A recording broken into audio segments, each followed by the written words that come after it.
Pag-uusapan natin dito ang isa na namang dominanteng performance ni Kai Sotto. Napalaban si Kai ng pisikalan, tumba dito, tumba doon, at kahit nakatawa ang kalaban at lugi sa pito, solido pa rin ang pinakita ni Kai Sotto. So eto na kaibigan, Game 2 ni Kai Sotto sa Shiga Lakes. Another dominant performance sa ating kababayan. Double-double na naman, ang daming butata.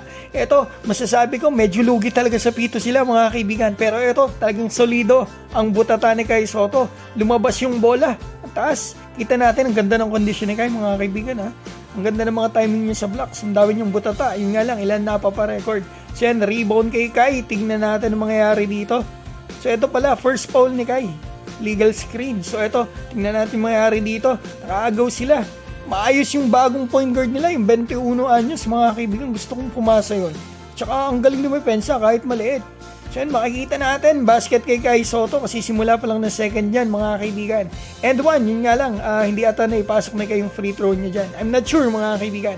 Pero ito, tignan natin yung mangyayari dito. Tinulak si Kai, hindi binigay ang continuation. Grabe naman yung kaibigan. Sayang yun, 2 points yun. May free throw pa. 3 points bali yun. So yan, another 2 points kay guys. Tingnan natin mangyari dito. Sumalpang na naman si Kai dyan. Ganda naman yan. Yun, Matsuyama. Kung ganyan ba lagi mga pasa natin. Mas nagagalingan ako doon sa bagong point guard. Kasi unselfish. Tsaka masipag. So yan, makikita natin. Nagminti si Kai doon. So tingnan natin mangyari dito. Motum. Sinundutan si Kai. Free throw yan kay Kai mga kaibigan. Yan, makikita natin dito. Pasok ang tira ni Kai. So, tingnan natin ang mangyayari naman dito sa import na to. Ito, patapos na. May ginawa ata to kay Kai. Mukhang nasaktan si Kai. Nahingi si Kai ng foul. Pero wala mga kaibigan. So, ito. Tingnan natin. Halftime stats. 10 points, 7 rebound dito kay Kai Sotto. Mahigit 50% sa field. So, ito, third quarter. Tingnan natin mangyayari dito. Ito na nga. Sa third quarter. Tinamaan ni Kai etong si Brock Motum, umarte lang yan mga kaibigan. Medyo malakas yung bangga ni Kai dyan. Yun nga lang, may review. So yan nakatawa pa ang kalaban habang nire-review. Anong nangyari? Counted nga pero unsportsmanlike pa rin ang pito kay Kai Sotto mga kaibigan.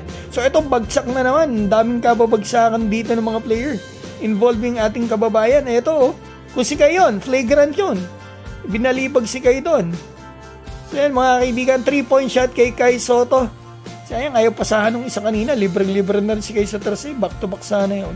So ito mga kaibigan, na-foul dito si Kai. Free throw yan sa ating kababayan. Nice one, Kai Sotto. Another great performance sa ating kababayan.